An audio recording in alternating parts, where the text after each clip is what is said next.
And now, everyone, I present to you the newest edition of the Battle Frontier, Castle Guardian Ash and Pikachu.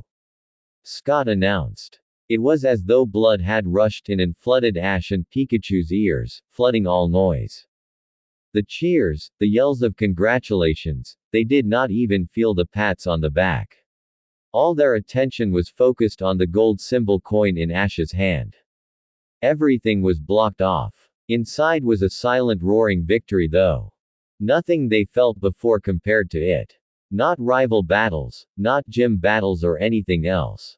Was this what it is like to win a league? Or a championship? It sure felt like it, because there was a strong sense of disbelief in what they did, and utter accomplishment, so satisfying and so refreshing that it felt nothing could go wrong with the day, the week, or even the month. Both of them, especially Ash, felt detached from reality like this wasn't actually happening. But the proof in his hand, around him and the feeling dwelling inside that was beating in triumph. All of that was making his heart pound like a gong, and so what else was one to do with the taste of victory that was unlike anything he had? He and his buddy fainted. It was a dead silence watching the newly dubbed Castle Guardians fall flat on their face followed by pure excitement. No one said a thing for a moment before looking at each other to see what was going on. Brock glanced uncomfortably at Reggie as he nodded. Both boys lifted Ash up. As they were doing this, Anabel came to pick up Pikachu. In doing this caused Reggie to flinch, dropping Ash on his head. A low groan emitted from the passed-out trainer. Reggie was quick to fix his mistake even before a pair of purple eyes shot a glare towards his direction. Without meeting Annabel's gaze, he and Brock made swift work getting Ash back in the house and laid him down softly on the couch. Meanwhile, the rest of the Frontier Brains looked at where their newest members had passed out. Scott was scratching the back of his head. Did I do something wrong? He asked his Frontier Brains. Most of them shrugged, just as confused. Fun fact, this has never happened in any of the other official initiations. Spencer stroked his beard. Well, Ash has certainly made this the most interesting, far more than most cases. None of them failed to see that Scott got a gleam in his glasses. This brought their minds back when they arrived back in Kanto from Ketchum's trial with the legendary. The strange schedule that happened when they arrived back that Scott went on. It stirred suspicion in the senior members of the Battle Frontier to what will happen when Ash woke back up. He didn't know why he suddenly came awake with the ceiling in his sight. He didn't even know what he was doing for a good 2 minutes before his brain finally caught up to him. Oh right. I officially became a Frontier Brain. But it seemed that even that excitement had all burst out that lead to his untimely anticlimactic reaction to finally becoming officially a Frontier Brain. And so he just laid down comfortable wherever he was for a while. Still, why couldn't he go one important event in his life without something like this happening? Hey, you alright? A voice came from beside him. On one of the main chairs with Azurill on her lap was Misty, looking concerned over him. He grinned at his old friend. Fine as I'll ever be. He laughed sitting up. He wasn't really hurt at all. The only reason why he faded was that his brain overloaded with excitement. Misty looked unconvinced. You shouldn't be so quick to move like that. She worried that he still might be lightheaded. It was hard to recollect whether or not Ash had fainted like that in the past. Granted, she hadn't been there during his adventures in Hoenn and Sinnoh, but still this was not to be something taken lightly. And yet Ash disregarded her look, knowing that he had been through a lot worse. Don't worry yourself, he said, looking around for Pikachu. Hey, where's Pikachu? Pikachu already was awake before you came around. I don't know where he went off to, Misty said. This earned a shrug from Ash. Deciding it was high time he let everyone know he was alright, he got up to stretch. Misty was quick to place a hand on his shoulder to keep him from moving around too much. However, this served to annoy Ash for her to keep treating him like a kid. I'm fine, he said, trying to keep himself from sounding too harsh. We shouldn't keep the others waiting, he said. Reluctantly, she took her hand off him and followed him. Azurill sensed his trainer's discomfort. Azur rrrr. He squeaked softly. Misty turned down to him with a frown on her features. She didn't know why Ash was acting so differently these days. Sighing inwardly, she followed her friend out the door where the sun was just barely starting to set. Everyone was outside with tables set up to serve drinks and snack foods. The Frontier Brains were talking with other adults from Pallet Town and the kids were together. Mostly anyway. All of Ash's friends were together, however Jed and Anabel were standing off to the side with Paul and Reggie. Guess people prefer different company. Ash felt his inside mentally frown. It looked like not all of his own friends could get together so easily like he did with everyone else. Why couldn't people be friends with everyone? This only made his frown deepened. However, that was a selfish thing to wish for. People like Paul, Jed, and even to his surprise, Anabel, didn't make friends too easily. Could be from the fact they don't know how to, or simply don't want to, and he couldn't push them to do something they don't want to. Shaking his head to rid of these thoughts, he went to look for his buddy. He spied Pikachu sitting on a table next to his mom with Espeon at his side. The two Pokémon were engrossed in deep conversation.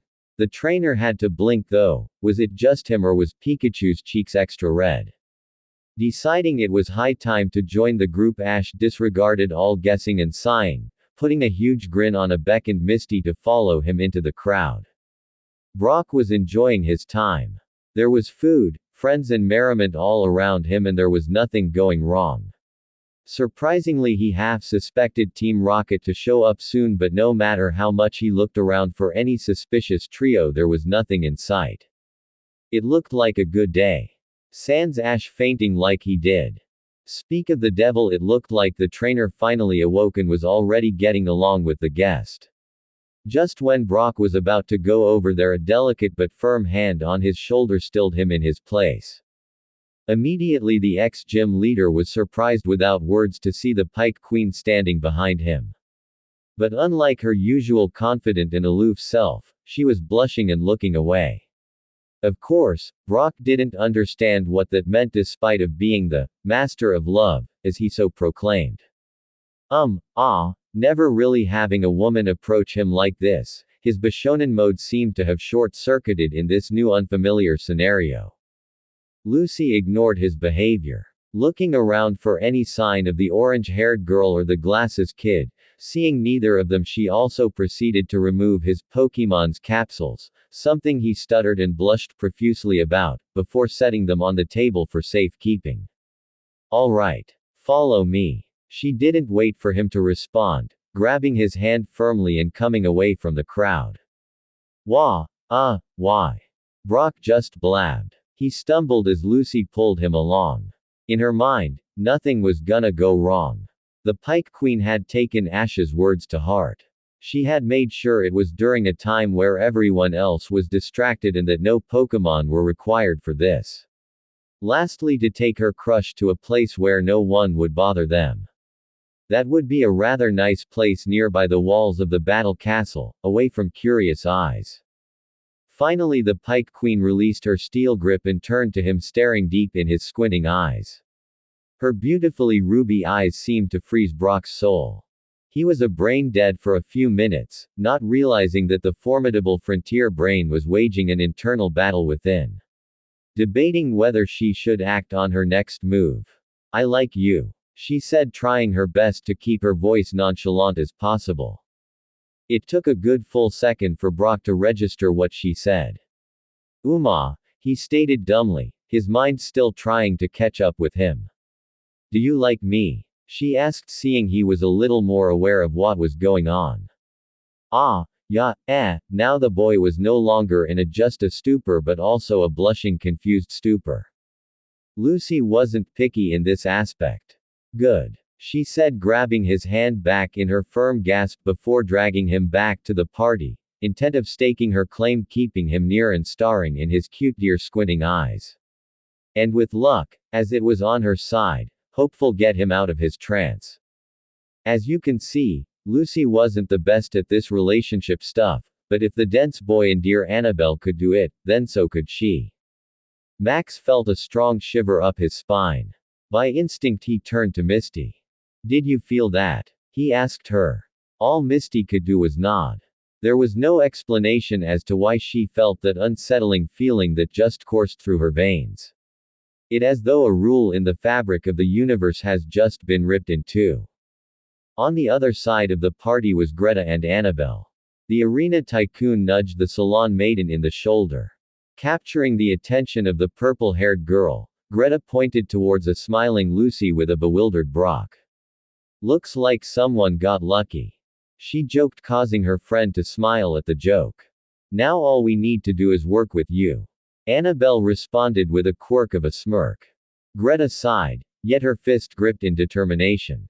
I'm afraid that Brawly is the only one I wish in the flames of my heart. She said without falter. Yoish.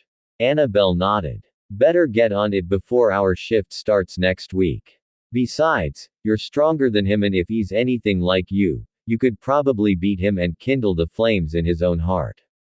Annabel's teasing earned her a punch on her shoulder. Yoish. You're no better than Noland at times, you know.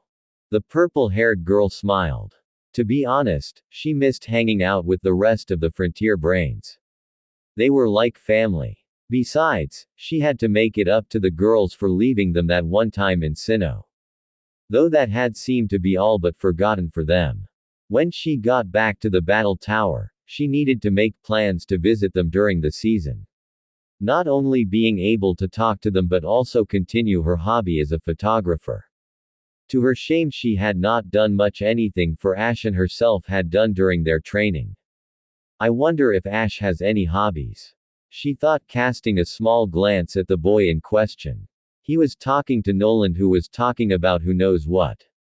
Whatever it was, it seemed to bewilder the younger boy. She smiled. It looks like the family of the Frontier Brains had grown to include him. Something that she looked very forward to. No one else noticed the Pike Queen and the former gym leader holding hands. To an extent neither would Brock until he got out of that shock of his.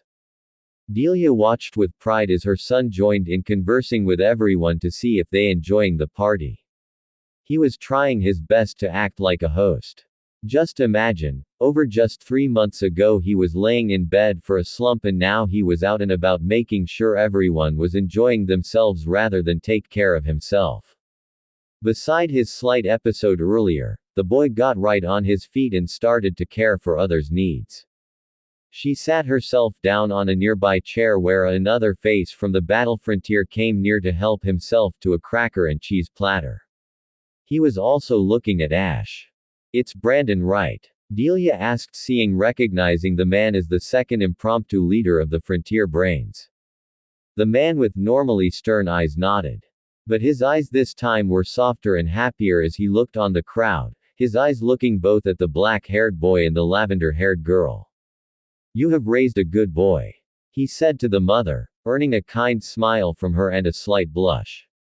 Thank you. I must say you've helped my son without your help and experience, she said back to the Pyramid King.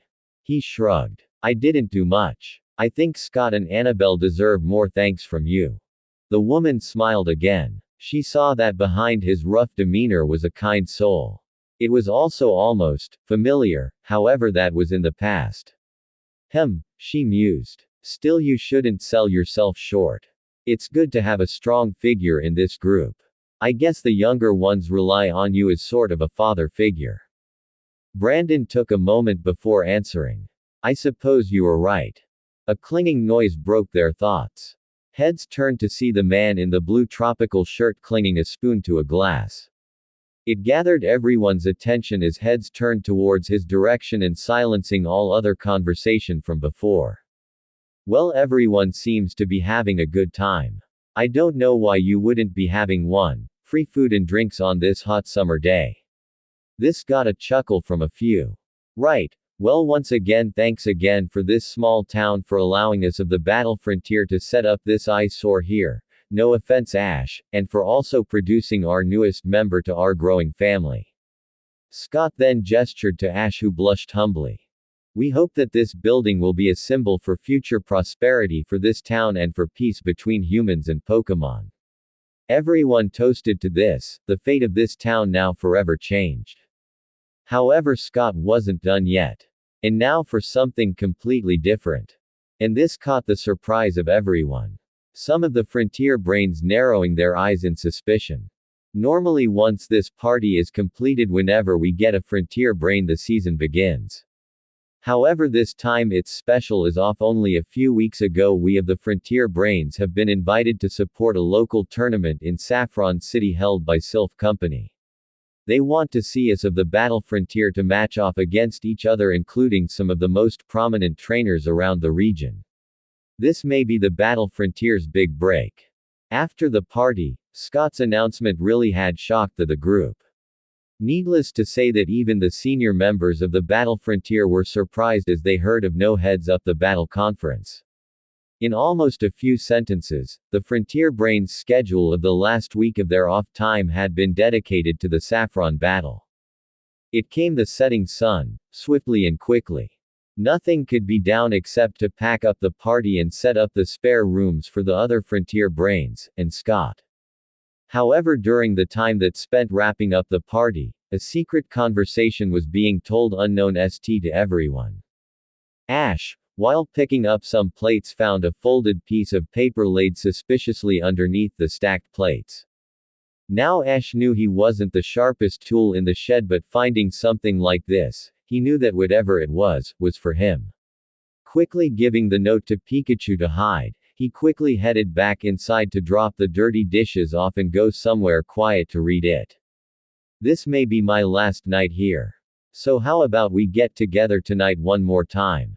Using logic of the one who would know the situation, including familiar handwriting, he assumed it was from Anabel. Later on, when she winked at him, not only did this confirm his suspicions but also cause him to blush horribly. Anabel got her response when Ash was helping the Battle Frontier move in some spare rooms for the night. She found herself with a note that had been handed to her stealthily during when they unloaded clothes. Sure. Meet up outside my house. Can't wait. Ash got his response by a note via an espion who gave the note to Pikachu, who in turn gave it to Ash.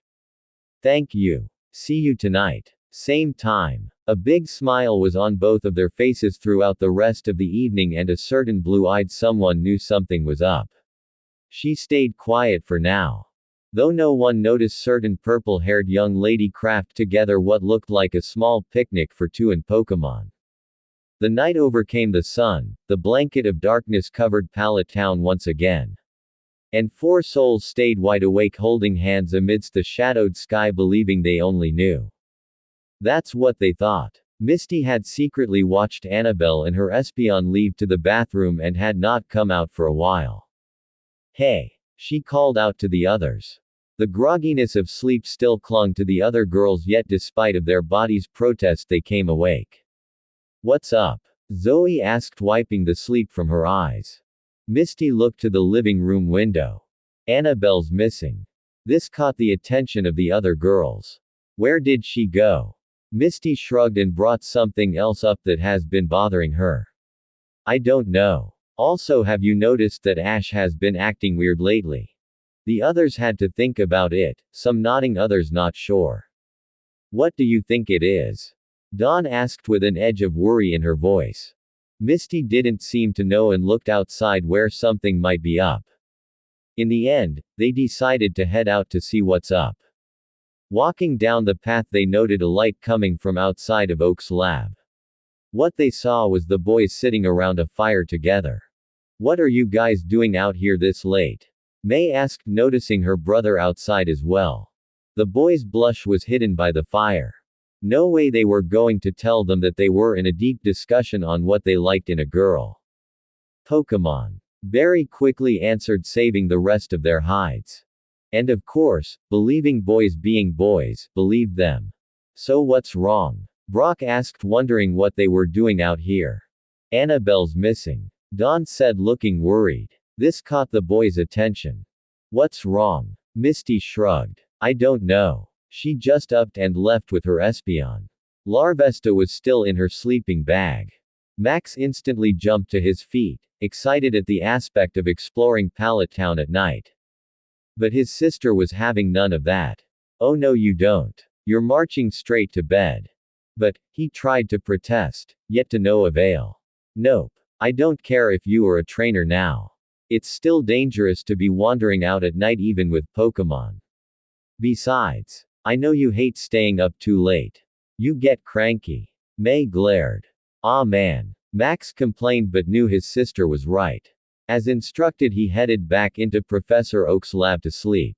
The rest agreed that they should look for her together. After all, she could be anywhere in Pallet Town. With it being quite dark, they stuck together to look, despite of it being easier to split up. As for the fact that wild Pokémon would be less likely to attack a large group at night, it took a little while and they stumbled upon another camp that had disturbed some grumpy souls. It took a little bit until they found something, however it was not what they were looking for. It was a makeshift camp, equipped with fire ring, pots and pans, sleeping bags and a tent in case it rained. What are you guys doing out here? Gary asked, noticing 3 people still in sleeping bags. Jed and Paul sleepily glared at him, while Reggie explained the situation. Well, since we were latecomers, we didn't want to intrude into Mrs. Ketchum's hospitality despite that she offered. After all, it seemed like you all are already packed as it is. So what are you guys doing out so late? Jed asked irritably. We're looking for Anabel, Misty said, who have seemed to taken lead of the party. She's gone missing. He looked at her skeptically. What make you think she's gone missing? He asked tiredly. She does all the time. How would you know? Jed felt his eye twitch. Sighing deeply, he explained. I'm her friend. I hang out with her a lot more than you have. I mean, one time when we went camping, she did this all the time, though she woke me up constantly, but that's beside the point. Anabel can take care of herself. That doesn't seem too friendly. Dawn said defensively. The aura philosopher nearly rose an eyebrow. Whatever. Think what you want. But her business is her own business. With that said, he watched them leave, heading towards the direction he knew where Anabel and Ash were at. You're not too friendly, are you? Jed saw Paul smirking at him. Jed shrugged. I don't have too good of social skills, or speaking skills for that matter, when I'm in public. Plus they degrade even further when someone wakes me up in the middle of the night. But I digress. Hey, I can support that. Paul said. Go to sleep. Further on, they heard some laughter from behind some tree. Out of instinct, everyone crouched down behind some foliage. The laughter turned out to be, to their surprise, not only Anabel but also Ash. Pikachu and Annabelle's Espeon were there as well. Pale moonlight illuminated them. They were sitting on an incline near a cliff, giving them a perfect view of the night sky with a blanket beneath them. Between them was a basket of fruit that looks like they had been snacking on. And one thing that the girls noticed, is that the two were sitting awfully close. Their laughter died down and the hidden party listened in. Man, I'm glad we got to spend nights like this while you were here.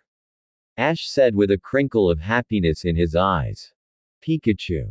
The electric type agreed. Anabel nodded. Yes, I have to admit, this has made me feel like a little kid sneaking out.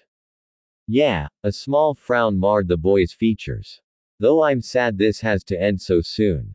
He said, curling his knees towards his chest. Pikachu nodded. Anabel offered a comforting hand on his, alarming the other girls. I understand, but let's treasure the memories we have. Besides, she let out a huge grin. I know this isn't going to be the last time we see each other.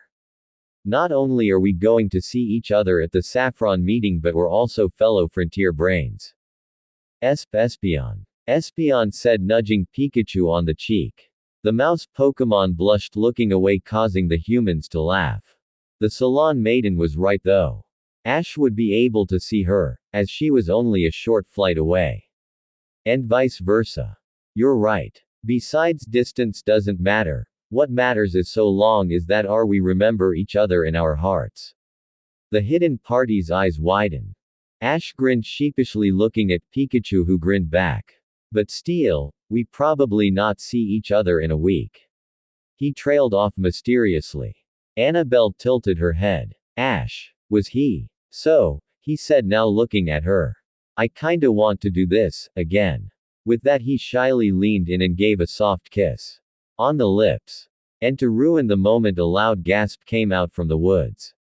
The couple separated immediately like they were burned, and Pikachu and Espeon were on guard. Electricity crackling, Pikachu and psychic power glowing around her. Ash and Anabel jumped up. Who's there? Ash called out, eyes flashing with blue aura to see who it was hidden by the dark shadow of the trees. His eyes switched back to amber as they widened. Guys! He exclaimed. Instantly surprise and worry filled him. How long were they there? Why they were there? Did they see them? Did they hear his private conversation with Anabel? Did they see that? Seeing they were caught, everyone stepped out with either concerned or stern looks on their faces. Ash saw Anabel looked away as though ashamed of being seen, withdrawing within herself. A drop of anger welled inside of the young man. Why were his friends looking at him like a child who had taken cookies from the jar? He scowled at them, brows furrowing. Ash, what is this? Brock asked tensely like he was talking to a scared animal. He let out a sigh, knowing he had been caught. Boldly, he took Annabel's hand to show them.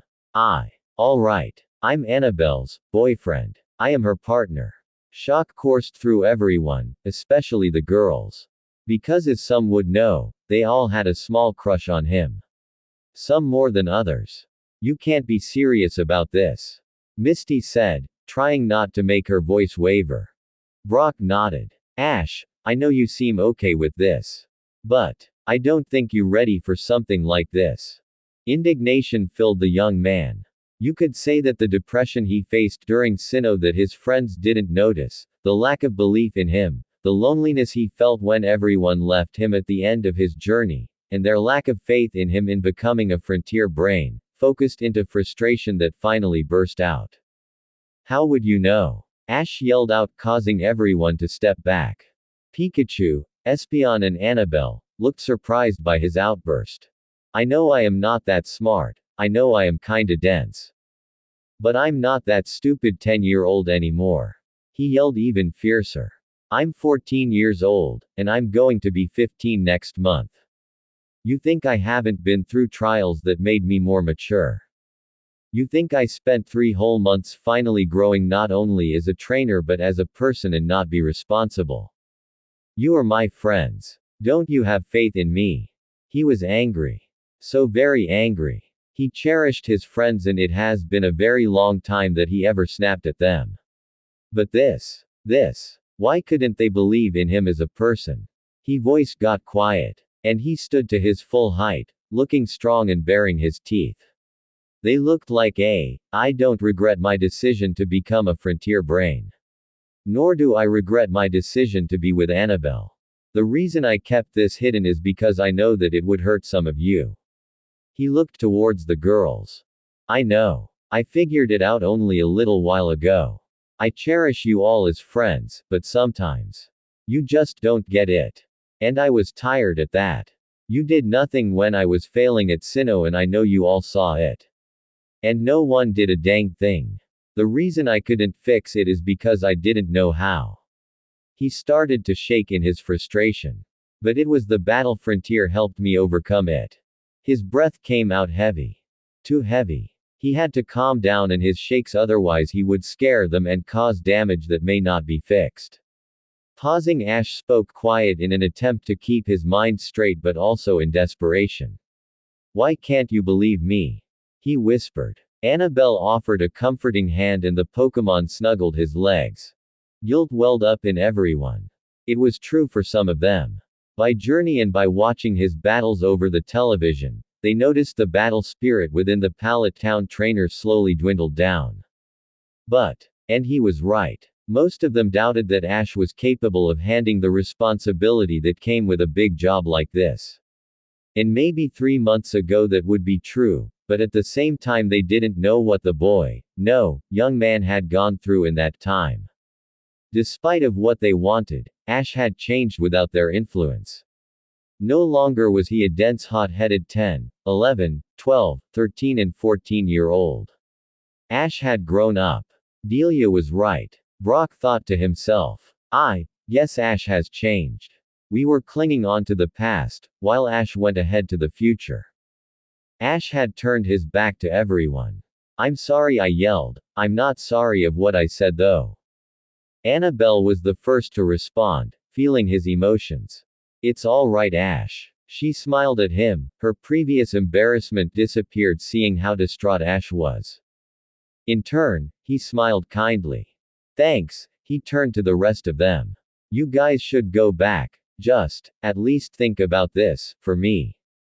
His words were firm, leaving no room for argument. And what could they say?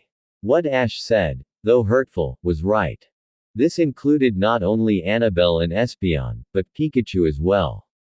Pika-P, the starter asked with worry. Ash only smiled sadly. He needed to be by himself. They were silent as they turned to leave. Except for you, Misty. Ash said.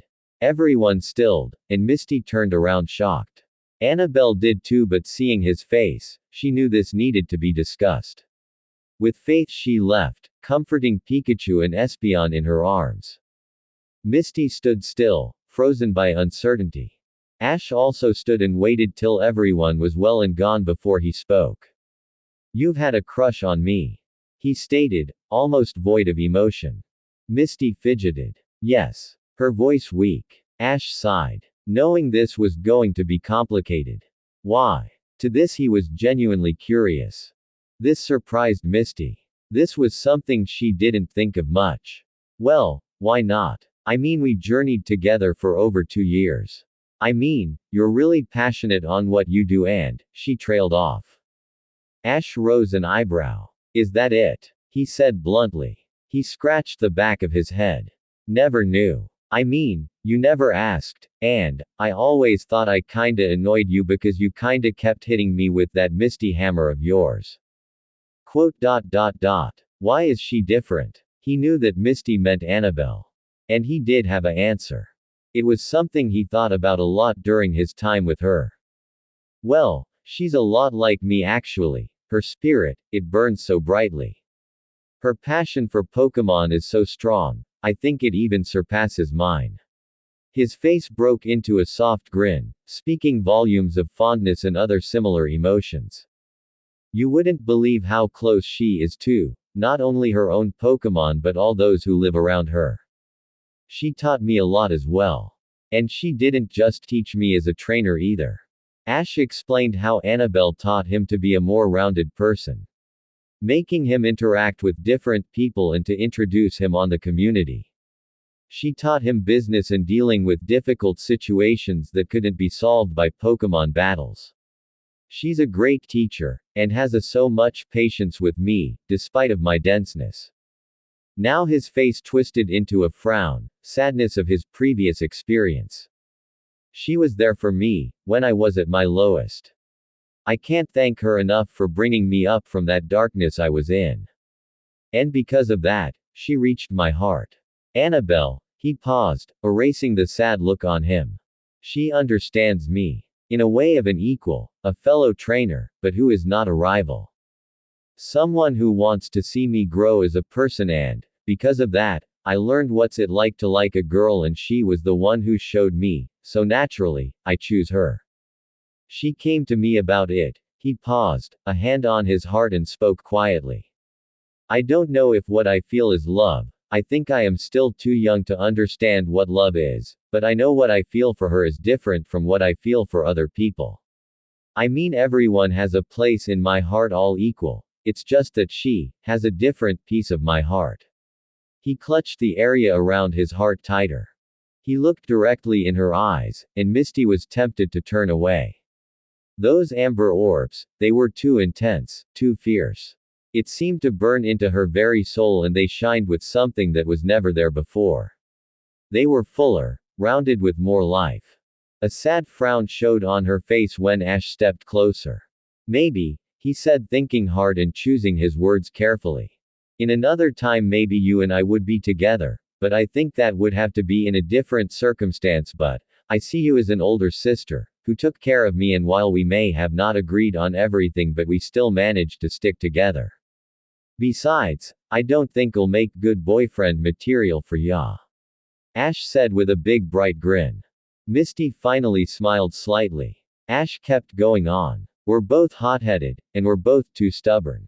I wouldn't be able to treat you right. You need someone proper, K. He grasped her hands, her eyes finally reaching his, notching he was taller than her. When did that happen? She mused. You need someone to cherish you, someone that will take care of you and make you truly happy. Ash smiled warmly. And that's not me, but my heart says that you'll find someone, and my heart hasn't been wrong yet. His confidence was infectious, and the hollow feeling in her heart was filled with hope. She couldn't help but smiling. Since when did you get so smart? I'm supposed to be the mature one here, she said, feeling a little bit at ease. He grinned, and a blush appeared on his face. You can thank Anabel for that. Ha. In the morning, Ash and Pikachu woke up early to see Anabel and Espeon with Larvesta was not in his house. They guessed that would be obvious, seeing that Anabel would be exactly welcomed by the gang after last night. It saddened him to see them not getting along. But shaking the thought, the duo went outside to look for her. Paika, Pikachu said sadly, seeing no head or tail of the special girl. Ash nodded, frowning and thinking hard. Where would she go? He had to think. Anabel was used to sleeping in the wild, so maybe she would be there, but how could he find her amongst the forest? And then he realized something that he should have clonked his head on. He had aura. He could use it to see her signature. His eyes glowed the bright blue, and he spotted the whitish purple that was Anabel's. And to his surprise, he saw Jed's green aura and two other signatures, one dark but with a golden center and the other a mellow teal and blue. He nodded towards Pikachu, letting his starter know he found her. Together they ran. Well, Ash did as Pikachu on his shoulder, knowing where to go. They stumbled upon 4 people packing up camp: Anabel, Jed, Paul and Reggie. A bitter feeling welled up inside. Seeing Anabel was with Paul's camp. No, it's okay. He disregarded his thoughts. And instead strode up to his partner. Need help? Anabel smiled, though she looked tired, and instantly he felt guilty. Sure, I'll love some, she said, too weary to be prideful and independent. He helped her up and slugged her pack over his other shoulder. Larvesta was in another bag on her back, snuggly tucked in. Pikachu worried about the girl and snuggled against her legs. Following the lead of his starter, Ash offered an awkward hug. Thanks, she said, leaning into him. Ash looked around, seeing the others pack up. He looked at Paul and blurted out before he realized what he was saying. Why are you here? He felt the bitter feeling welling up inside him. Anabel was confused. What's wrong? Ash gritted his teeth and his knuckles turned white. Pikachu led a small shock to his trainer, knowing what was up.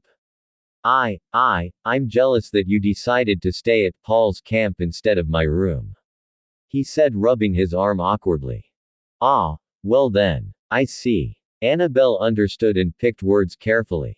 Well, don't worry about it. I appreciate the offer, but I don't think that being in your room would make the situation better with your friends. The boy sighed, knowing she was right. Yeah, is that why you are leaving so early?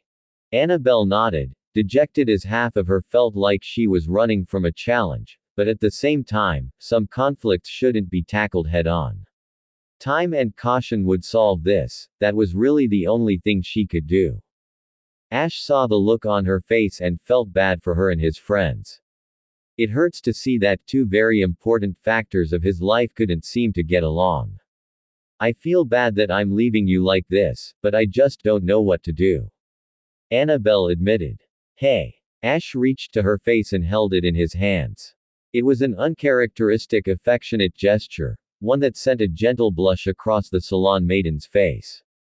This is not your fault. It's mine. I should have told them about us. Leave this to me. After all, I was the one who yelled at them, he said with a frown. He was not exactly proud of losing his temper there, however, it could have been much worse. Right. She smiled as Ash's hands fell from his face. I trust you. That's all she could do, and she was fine with that. I better head out with the rest of the Frontier brains. She turned to Jed. Hey, you're heading out too. Want to crash at my place for a while? Jed looked up from his work. Oh, actually I got things to do. But I'll show up at Saffron City in time, so don't worry, I'll be there to annoy ya. The younger trainers rolled their eyes. Paul and Reggie showed up. It looked like all their gear had been packed up. Paul was scowling of course, and Reggie still was smiling but on edge as always in the salon maiden's presence. It looked like they had been discussing something beforehand. What's up? Ash asked, wondering why they were still around. In fact, he wondered why Paul would stick around this long. Reggie started to stutter. Well, Paul rolled his eyes. We are planning to go to the Saffron City to see the competition as well. But we don't feel like staying around Ketchum's place any further. After all, we're not exactly welcome as well. So, since you offered to Stone and he declined, we were wondering if we can take the offer. Reggie told me that there is a Pokémon Center nearby your battle tower and that would be more comfortable for us to stay at. Paul said bluntly, getting straight to the point. Never one to be an inconsiderate host. Anabel nodded. Sure. You have flying Pokémon with you, right? Otherwise it will be a solid 3-day walk through the path. Both Paul and Reggie nodded, the younger brother having Honchkrow and Reggie having a Staraptor. We should get going soon. Anabel said to Ash. The boy sighed again. How he wished he could get everyone to get along with each other, but some people just can't always get along like he can. Anabel was a shy and recluse person despite of being polite and nice. Jed didn't really know how to get along with people in the first place, and even while friendly holds people at an arm's length. Paul, well, let's be honest here, was a jerk, though getting better. The purple-haired trainer will never be warm or outgoing. Even his brother Reggie was a had distance, recluse, a nice guy and willing to help but still not outreaching. Ash had to respect that not everyone is as friendly as he was, and that despite of their initial cold personality traits, he and Pikachu have a place in their hearts, and that in itself is something to feel special about. At least he was able to reach to them. And, looking at how these guys are fine in each other's presence, it looks like they are making a small group of friends on their own. He and Pikachu waved goodbye, and a hug for Anabel, to his oddest group of friends as Jed headed towards Route 1 and the rest flying on the backs of their Pokémon. They would see each other again. And now came a big problem. Dealing with his friends. Being able to cool down on the night. Ash was at a calm and level-headed, as much as he could be, to deal with whatever they might have to say. Having spoken with Pikachu about it, he would be, hopefully, better prepared. He went to his Pokémon deciding that their company would cheer him up and prevent anything from getting too ugly, plus it was time for him to train them anyway. Walking in, his Pokémon greeted him with the usual affections, bumps and nudges that would have caused bruises on a normal person unaffected the trainer as he pushed them with equal force of endearment. Larvesta, in his young eagerness, head-butted Ash right in the stomach, catching the young man by surprise and sent him on his back.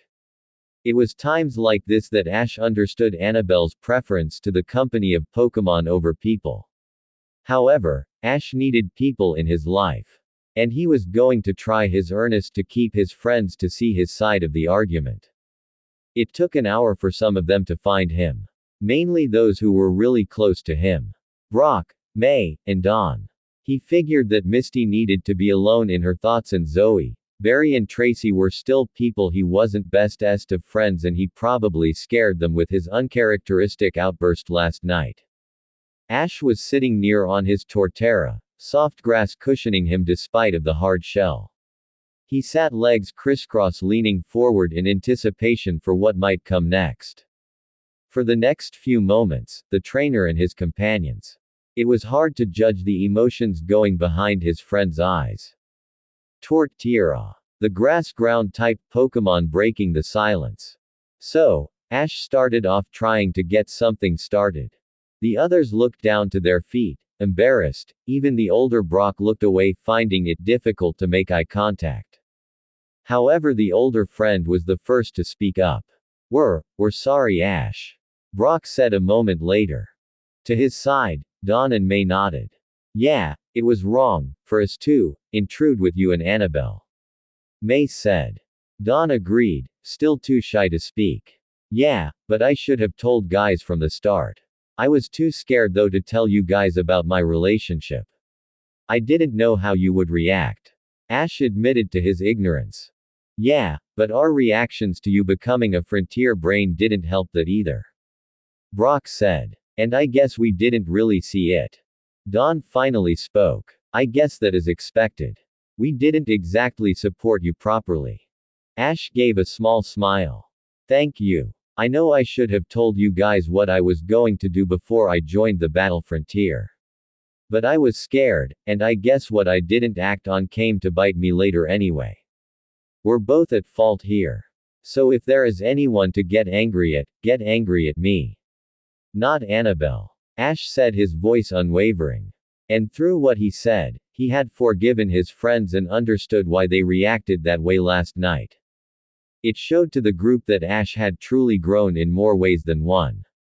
And their friend smiled widely and warmly, like there was nothing wrong at all, like the boy they all became friends with in the first place.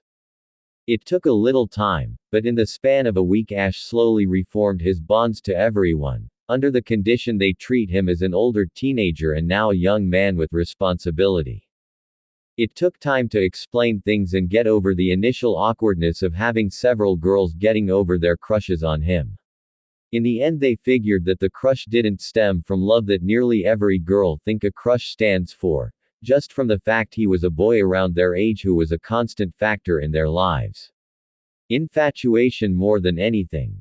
In this aspect, Ash excelled in. And for the week, the friends, both human and Pokémon, had fun with each other, just like when they were journeying together. And dreams would follow in the time to come. However, our next destination will be the battle at Saffron City. How will our heroes fare and what exactly waits for them there? We shall see soon.